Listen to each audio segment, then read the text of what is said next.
I speak 7 languages. And as soon as people find out about that, what I'm most often asked, other than for my phone number, is how did you do it? How did you go about learning all these different languages? Well, today I'm going to share with you some answers. So my phone number is 212. I'm just kidding. See, I was raised as a polyglot. And by the time I turned 18, I could speak already 4 different languages. And then for the subsequent 3 years, I learned 3 additional languages. And it's about those 3 years that I want to talk about. Because my language acquisition process was very different from that of my peers. In that it was never this stressful, strenuous, difficult, seemingly impossible task, but rather something enjoyable, fun, exciting. I loved it, every single moment of it. And I want to share with you what was it that made it so special? See, I did have a head start in that I did have these 4 languages that I spoke ahead of time, but there were also these 5 techniques, 5 skills, if you will, that I used that made the language learning process so much easier. And it's about those 5 techniques that I want to talk about. So, let's dig right in. And for the first one, the first thing that we've got to do is to take a very deep breath. And relax. And the reason for this is because our entire lives, we're taught how to do things right. From the moment we're born, we're taught what things we should do, the things we shouldn't do, and how to do things properly. Well, when it comes to language learning, the golden rule of language learning, the most important thing is to get things wrong, to make mistakes. And that is the first rule. Let me explain to you why. See, when we know languages, we know a whole collection of sounds and a whole collection of structures, which combined make what I like to call, and for the purpose of this presentation, our language database. And our language database will contain all the sounds and structures that we know. However, there's a whole family of sounds and structures that are beyond our database. And for us to be able to embark on those and to be able to explore those, there's nothing within our database, nothing within our knowledge that will tell us when we're getting these structures right. Nothing to tell us when that sound is precise. Let's say we're going to explore this one specific sound. There is nothing in our database. When we're saying it, we could say it perfectly, but in our minds, it will sound like a mistake. So you know that queasy feeling that we feel, that insecure thing when we feel like we're doing something wrong? That is the trigger that you need to look for, because that is a signal that tells you that you're going beyond your database and that you're allowing yourself to explore the realm of a new language. Let me show you how this works in practice. So let's say we're going to go and learn the word door in Spanish. So the word door in Spanish is puerta. So for puerta, we've got a few sounds that exist in English. So the pu, e, and the ta. However, when it comes to the r, that sound is not in our database. The rrr, the rolled r, does not exist in the English sound database. And it's a little bit on the outside. So if we allowed ourselves to bridge through our database and to really break through and to make the mistake, we could make sounds like the rrr. But instead, what sometimes happens is that we get the closest relative of it that is within the database, and that is the r sound. And that r sound makes something that sounds like puerta, which doesn't mean a thing in Spanish. It actually doesn't sound too charming, and it doesn't tell you too much. So for the first technique, allow yourself to make that mistake so that sounds like puerta can come out. And now let's go to the second one. For the second one, I'm going to need some of your collaboration. We are going to read these 4 beautiful words, and on the count of 3. So let's start with the first one. On the count of 3. 1, 2, 3. Mao, perfect. The second one, 1, 2, 3. Perfect. Third one, 1, 2, 3. Perfect. And the fourth one, 1, 2, 3. Let me show you what happened when we did this. We get these 4 words, and we put them through a sort of American English filter, and we get something that looks kind of like this. And I'll tell you the results of that. So for the first one, mão, which means hand in Portuguese, we put it through the filter, we get mau. For the second one, we get coco, which is coconut in Portuguese, or cocô, which means poop. We put it through the filter and we get a warm cup of cocoa. And for the fourth one, we have huo, which means fire in Chinese. And we get, if you're feeling really creative, maybe a dude doing karate. But anyways, they don't tell you much about how these things are pronounced. And if you think it's only one way, only if you're going from English to a different language, think about non-native speakers and try to explain to them that this is pronounced though, and that this is pronounced thought, and that even though they look almost identical, they have nothing to do with one another. Or try to explain to them that this is enough and that this is just simply wrong. See, there is nothing useful about using that foreign alphabet when you're trying to learn the language. Why? Because it will give you wrong signals. So what is the second technique? Scrap it.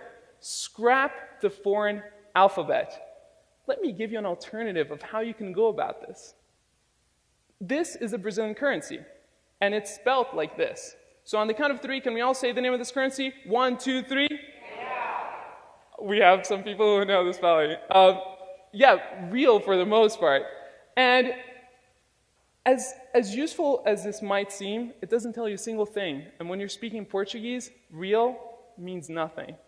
Let me give you an alternative. See, in Portuguese, the way that you say real is real. So let me teach you how to say it.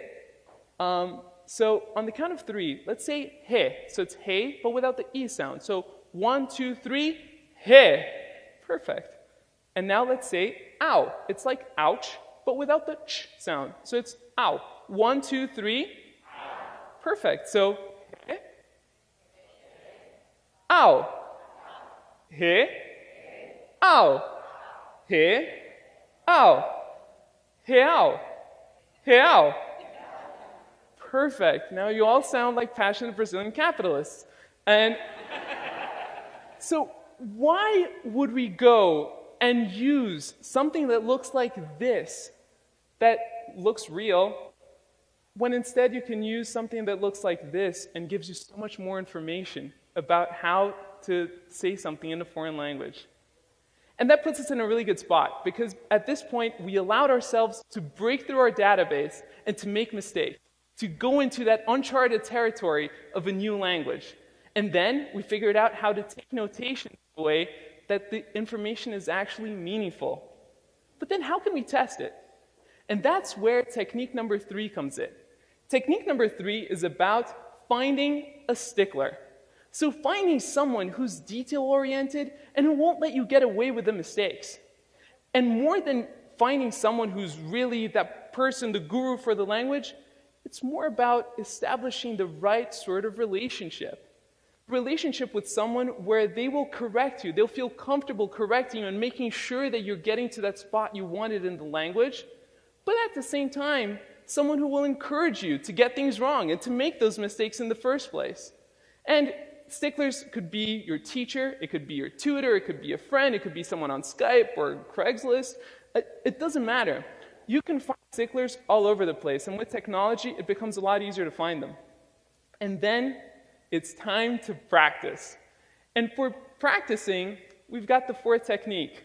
See, I always thought I had this thing that was a little bit of a Sid craziness that I did, and then I realized how useful it was. I always did what I like to call shower conversations. And shower conversations are exactly what they sound like. When I was learning a new language, I would stay in the shower for a few minutes, and I remember having all these discussions. I remember when I was learning Chinese, and I would haggle and try to get 2 yuan more to get that wonderful dumpling and getting the discount. Or I would go to Roma, and I would ask for directions to the best piazza. It was amazing. And the beautiful thing about a shower conversation is that it allows you to find wherever you have a gap in your knowledge, because you're having the conversation on both ends. For example, it's easy to ask for directions. How about receiving them? Or even better, giving directions? Well, the shower conversation forces you to have both sides of the conversation. And you don't need to have them in the shower.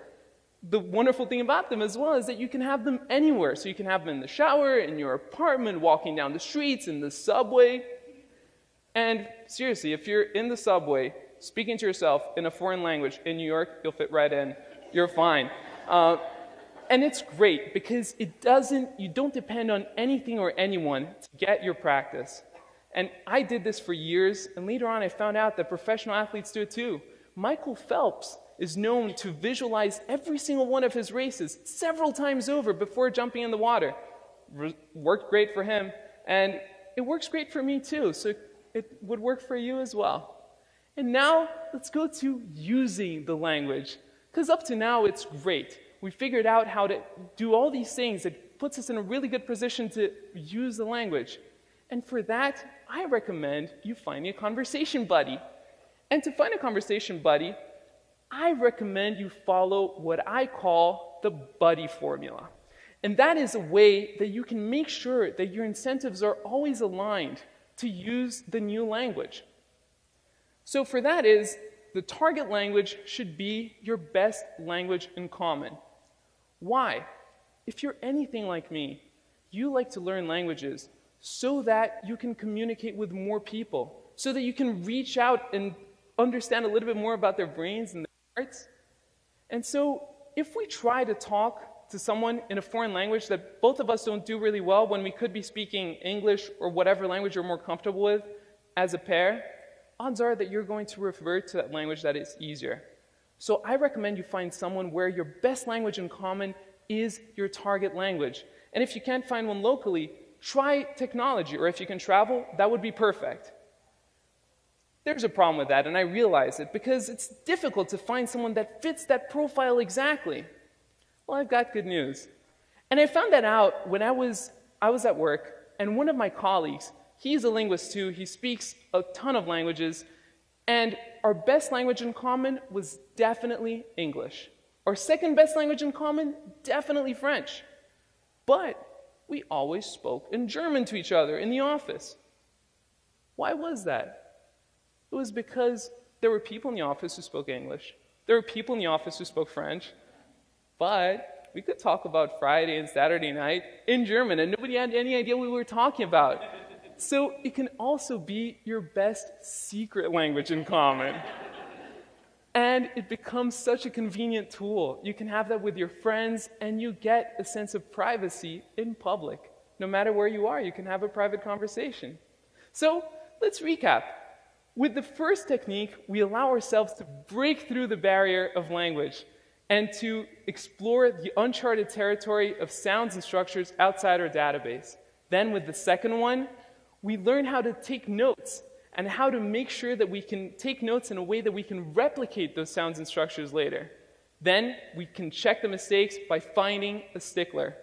Fourth, practice. Have your shower conversations wherever you want to be. And then follow the buddy formula, and you can find someone to practice your language with. And after that, arriviamo a un posto veramente bello, wo Fremdsprachenlernen nicht mehr etwas langweilig, schwierig und stressig ist, pero un mundo de posibilidades, donde tenemos la oportunidad de explorar de nouvelles cultures e toutes les différentes manières de vivre. E o mais gratificante é que com isso aprendemos mais sobre nós mesmos. Prosto paron, vorina kujete sanelinikashe sas, ala, den simeni, otiden vorite natamatete. 千里之行，始于足下。没问题，因为现在你们都可以走。Thank you.